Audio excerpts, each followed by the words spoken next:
नाज़रीन गिरामी अस्सलामु अलैकुम वरहमतुल्लाहि वबरकातुहू। सीधी बात के ताज़ा तरीन प्राइम टाइम में आप लोगों का इस्तकबाल है। नाज़रीन गिरामी में अंसार अज़ीज़ नदवी इस वक्त आप लोगों के सामने कुछ अहम तरीन ख़बरें, कुछ वायरल वीडियोस और कुछ तनकीदी तज़्ज़िये लेकर के हाज़िर हुआ। नाज़रीन गिरामी, तफसीलात में जाने से पहले आप लोगों से जो दरख्वास्त होती है उस पर तवज्जो करने की अपील करूँगा। नाज़रीन गिरामी, इस वक्त भारत में बिलखुसूस किस मौजू पर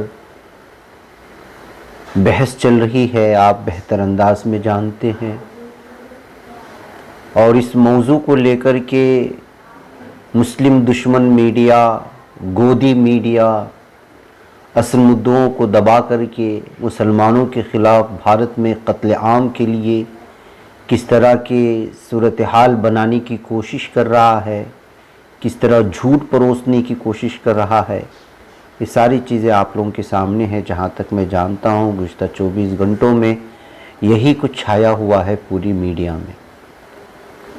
मंगल को जम्मू कश्मीर के पहलगाम में सयाहों पर अस्करियत पसंद दहशतगर्दों ने वहशियाना हमले किए, जिसमें 29 लोग मारे गए, बल्कि 30 लोग, जिसमें एक मुस्लिम नौजवान भी शामिल है, जो अपनी हिंदू भाइयों की जान बचाते बचाते वो भी जो है चले गए। हिंदुत्व ग्रुपों और सोशल मीडिया अकाउंट्स ने कश्मीर और मुस्लिम मुखालिफ बयानात का ऐसा इश्तिराक शुरू कर दिया है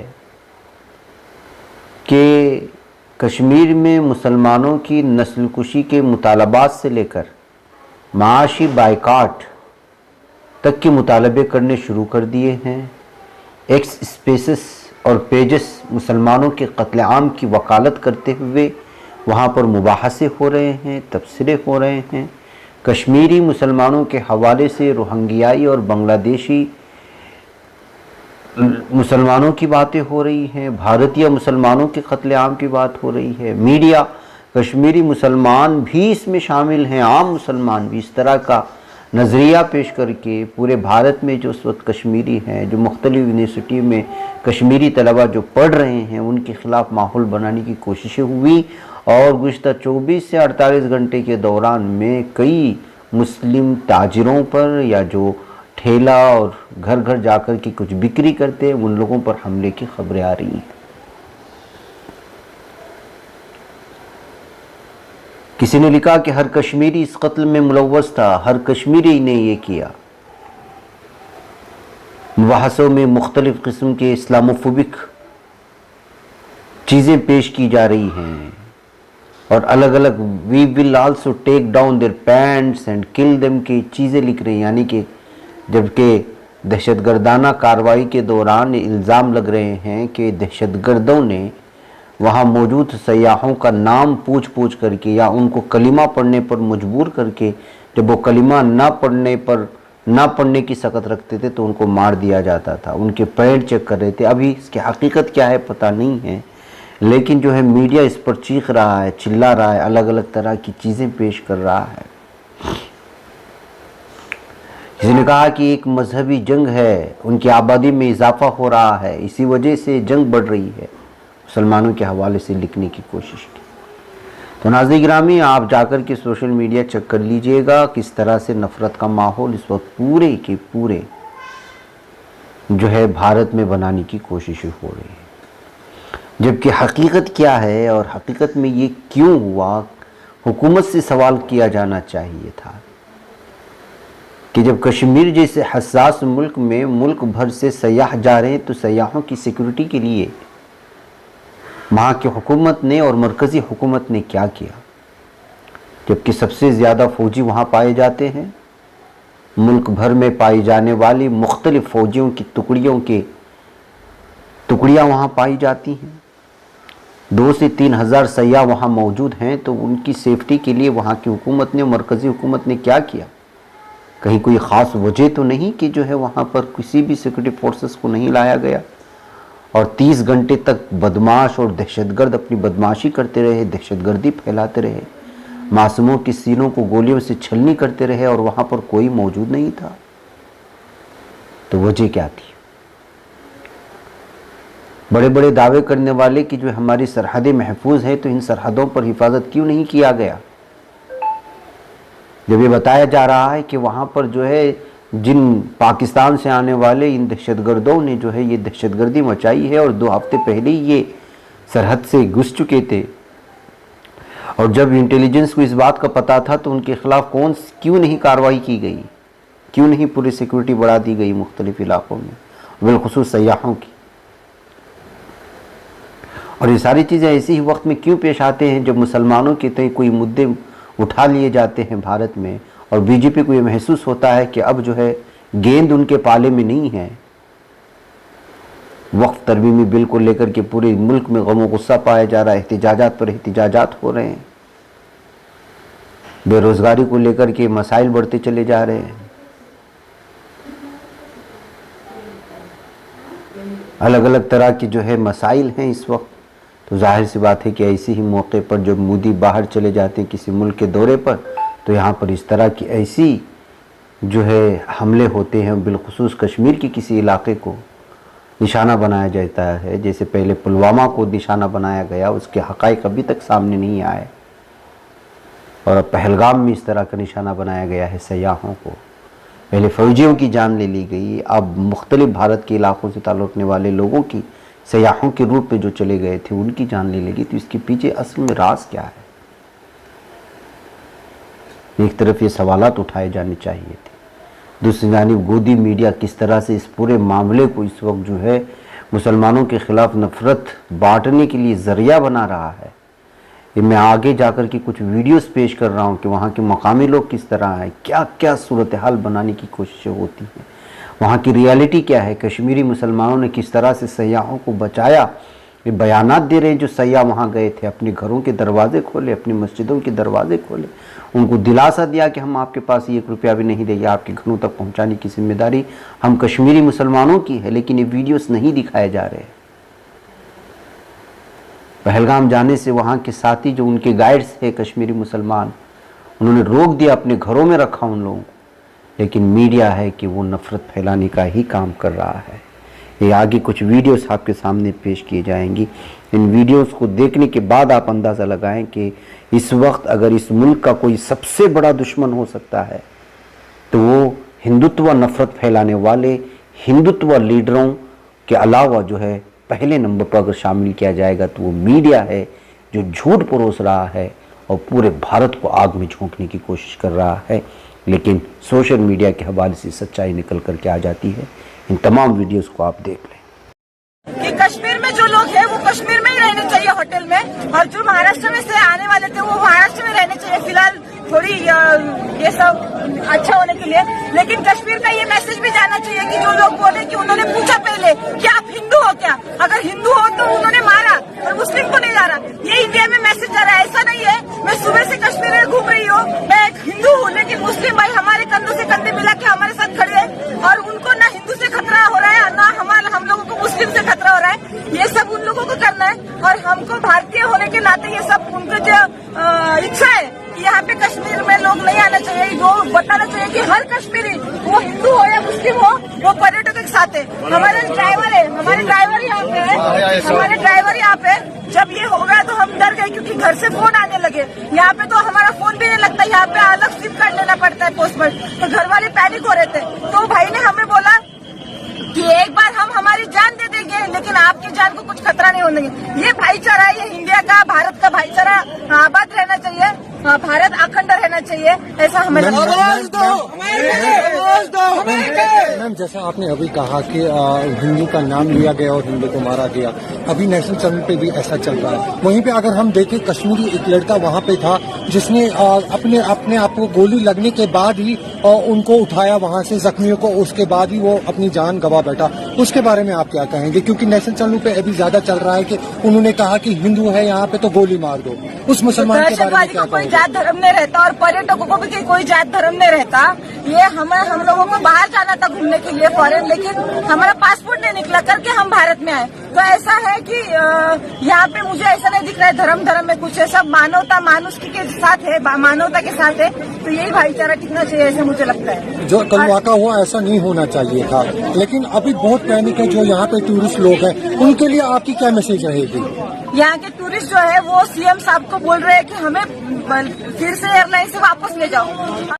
त्यांच्या ड्रायव्हरनी म्हणजे टुरिस्ट पर्सननी स्वतःच्या घरी नेऊन यांना तिथे सेफ मध्ये ठेवलं, खाण्यासाठी दिलं आणि परत सुरक्षित ठिकाणी आणून ठेवलं। आणि आज सकाळी सुद्धा ते तुम्ही काही काळजी करू नका, तुम्ही सुरक्षित जाताल हे सांगण्यासाठी ते या ठिकाणी आले। ये आदिल भाई है आणि ते त्यांच्याच यांनी तुम्हाला सांगतील। अभी ये जो कुछ भी हुआ इस वजह से पूरा कश्मीर का इकोनॉमी इफेक्ट होगा। माने स्ट्रीट वेंडर से लेके बड़े बड़े होटलियर्स तक सब पे इफेक्ट आएगा इसका। गलती एक ने करी, सजा सबको भुगतनी पड़ेगी। जबकि हम इस चीज को कोई सपोर्ट नहीं करते, हमें इस चीज का कोई ये नहीं है, ये पूरा इंसानियत का कत्ल है। ये जो कुछ भी हुआ वो तो वहाँ पे मासूम से बच्चे थे, अपनी फैमिलीज को लेके आए थे वो घूमने, उनको क्या पता था कि उनके साथ ऐसा होगा। अभी ये जो कुछ भी हुआ इस वजह से पूरा कश्मीर एक तो बदनाम हो गया, दूसरा हमारे काम पे इफेक्ट पड़ेगा, हमारी इकोनॉमी गई, हमारा बिजनेस गया।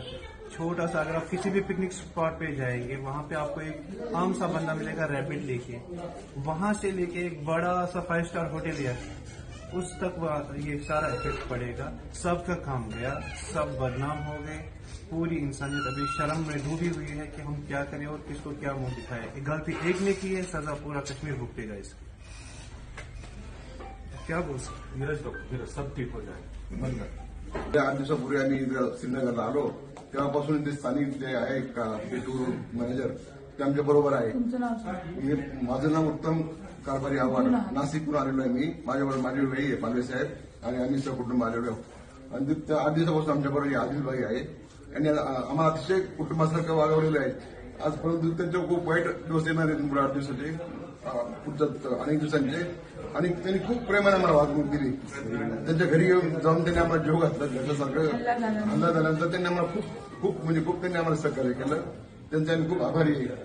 पे आ जाओ, वो कश्मीरी लोग बोलता है हमारे घर पे आओ, पैसा चाहिए तो हम देंगे, खाना हमको यहाँ खाना बना भी दिया और वो बोले आपको पैसा चाहिए हम आपको मुफ्त में गुजरात पहुँचाएंगे, एक पैसा भी नहीं लगेगा, गाड़ी भी हम कर देंगे। कश्मीरी लोग ऐसा बोले। वो लोग कहते हैं कि आपके लिए हम ब्लैक डे मनाएंगे, कश्मीरी लोग ने कुछ खाना भी नहीं डे खाया, मनाएंगे। वो सब बोलते हैं कि हमें तो सांझ का खाना ही नहीं खाया, हमको बहुत बुरा लगा है। वो लोग बोल रहे हैं आप हमारे घर पे आ जाओ। हमारे साथ टूरिस्ट मौजूद हैं और ये टूरिस्ट रो रहे हैं और यहाँ पर दिलासा देने कश्मीरी आए हैं। इनसे बात करेंगे और जानेंगे कि आखिरकार क्या कुछ कहना है। माँ जी कहाँ से हैं आप? हम गुजरात से हैं। क्यों रो रहे थे आप? डर के मारा रो रहे थे। हमारे टूरिस्ट के लोग वहाँ गए थे पहलगाम, वो इसलिए हम रो रहे हैं। हम बच गए, हम जाने वाले थे और मैंने मना कर दिया मेरी लड़की को कि हम नहीं जाएंगे। पहलगाम तो अमरनाथ की यात्रा के लिए जाना पड़ता है और हम तो आया। बिल्कुल माँ जी, ये इस वक्त आपके साथ एक कश्मीरी बैठी हैं, ये हमारी बहन जैसी हैं, तमाम कश्मीरी लोग आपके साथ हैं। वो मेरी बहन जैसी है। मुझे तो बहुत आश्वासन दिया है कि तुम घबराओ नहीं, हम तुम्हारे साथ हैं सब। आप क्यों डर रहे हो? तमाम कश्मीरी लोग ऐसे नहीं हैं, आप भी जानते हैं। आप बहुत अच्छे लोग हैं, हमने पूरा आश्वासन दिया है। सबका व्यवहार भी बहुत अच्छा है, यहाँ पे सबका व्यवहार अच्छा है, बहुत अच्छा है। हमारे ख्याल बहुत रखा जैसा है, व्यवहार करते हो सब यहाँ के लोग अच्छे, व्यवहार अच्छा, तो पिता जैसे है, कोई माई जैसा है, कोई बेटे जैसा है, सब लोग हमें बोल रहे मेरे पोतरे जैसे हो भैया, हमारे मेरे पोतरे आप जैसे। भैया 4-5 दिन हो गए, लेकिन घूमने में हमको बहुत अच्छा लगता है, बहुत मजा रहता है। सब लोग अच्छे हैं यहाँ के, होटल लोग सब लोगों की हम इतनी इसीलिए तो तारीफ। मेरे बेटा भी आपके जैसा ही है, हम तो आपको मेरे में बेटा ढूंढते हैं। हाँ, आप तो हमारे बेटे होटल में ठहरे हैं, वो लोग बहुत अच्छे हैं। कुछ लोग कश्मीर हमारा है, लेकिन एक जमीन के टुकड़े से भी ज्यादा हमारे हैं वो लोग जिन्होंने अपनी जान की परवाह न करते हुए 22 अप्रैल के आतंकवादी हमले के दौरान लोगों को बचाते हुए कहा कि पहले गोली हमें लगेगी। वो रेड़ी वाले, वो घोड़े वाले, वो खच्चर वाले जो जी तोड़ मेहनत करते हैं, सारी मुश्किलों के बावजूद एक मुस्कुराहट के साथ दुनिया भर से आए हुए पर्यटकों का स्वागत करते हैं और जो बस जीना चाहते हैं। पिछले 48 घंटों में हिमाचल प्रदेश, उत्तराखंड और पंजाब में रहने वाले कश्मीरी छात्रों के साथ कम से कम 8 ऐसे वारदात हुए हैं जिनमें उन्हें हिंसा का वर्बल एंड फिजिकल सामना करना पड़ा है। उत्तर प्रदेश के इलाहाबाद में रहने वाले कश्मीरी छात्रों को उनके लैंडलॉर्ड्स ने अल्टीमेटम दिया है, सुबह तक घर खाली करके निकल जाओ। हम अपने ही देशवासियों के साथ ये क्या कर रहे हैं? 27 लोगों को मार दिया गया, उनकी जानें चली गई। हमें उनके लिए इंसाफ की मांग करनी है, बदले की नहीं। लेकिन उनके बाद जो जिंदा बचे हैं, हमें उनके बारे में भी सोचना होगा, क्योंकि बदले की आग जब लगती है तो वो ये नहीं देखती कि कौन दोषी है और कौन निर्दोष। क्या हम as a country, as a people, are we ready to take such a risk? हम सब जानते हैं कि भारत में इस वक्त इन जनरल लोगों में यूनिटी की बहुत ज्यादा कमी है। हम लोग एक दूसरे में धर्म के आधार पर, जाति के आधार पर, लिंग के आधार पर, रीजन के आधार पर, भाषा के आधार पर, पता नहीं और कौन कौन सी आधार पर बटे हुए हैं।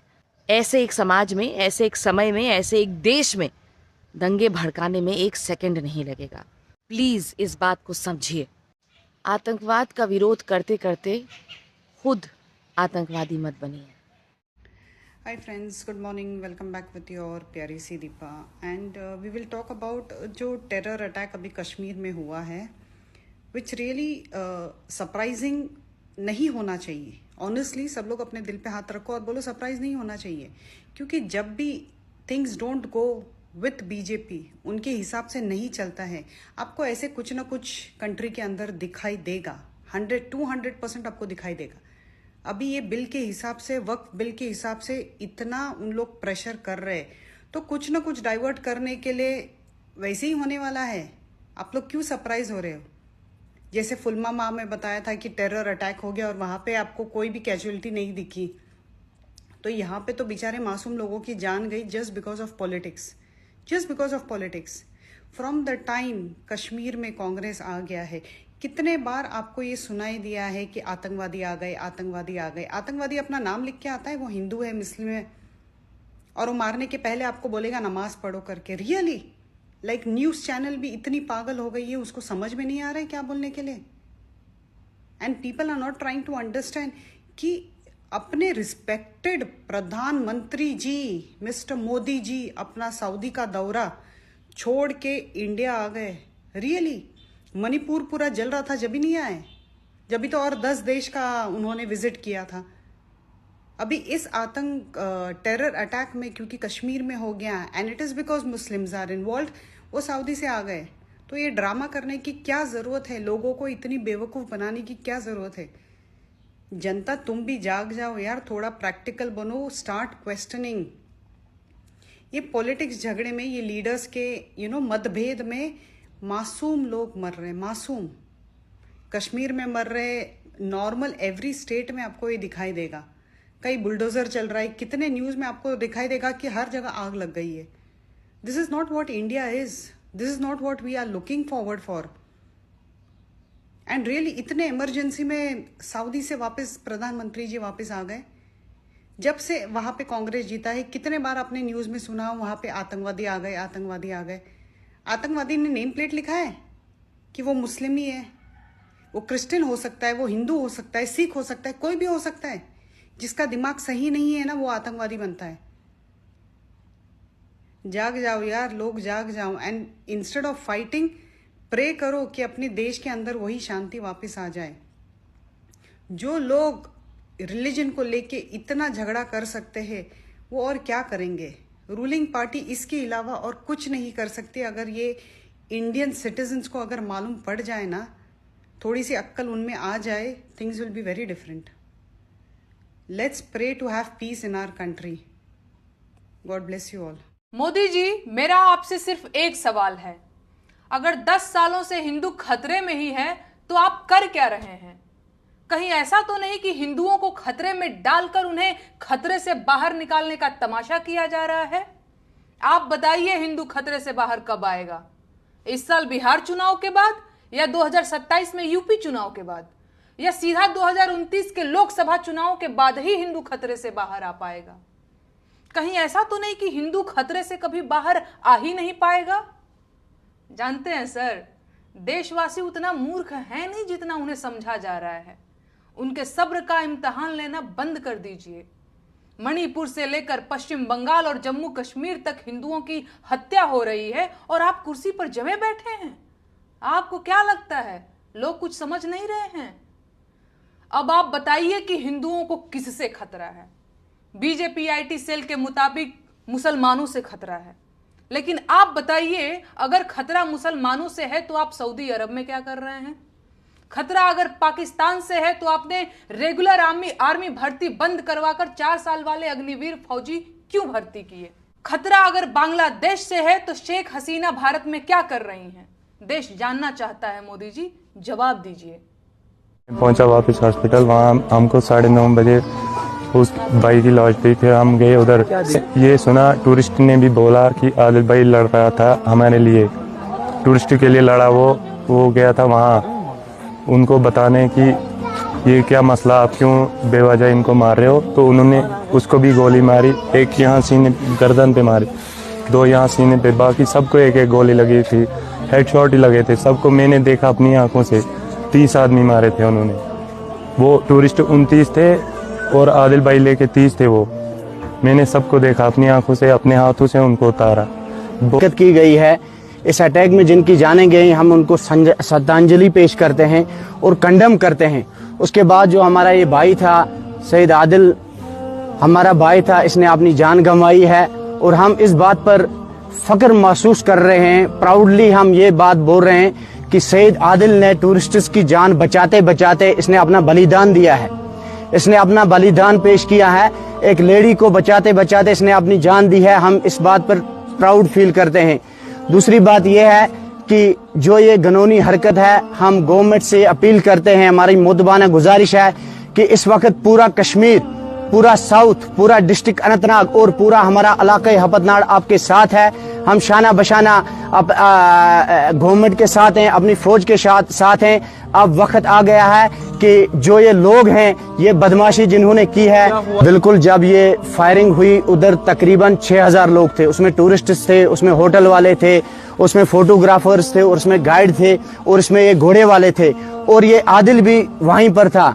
जब आदिल ने देखा कि फायरिंग हो रही है और इस फायरिंग में जब आदिल के जो आईने शाहिदीन वहां थे, जो आदिल के साथ घोड़ा लेकर गए हुए थे, उन्होंने आदिल को बहुत रोका कि आदिल आप भाग जाओ, लेकिन आदिल ने मना किया कि हम भागेंगे नहीं, हमारे जो मेहमान हैं हम अपने मेहमानों को बचा कर ही रहेंगे।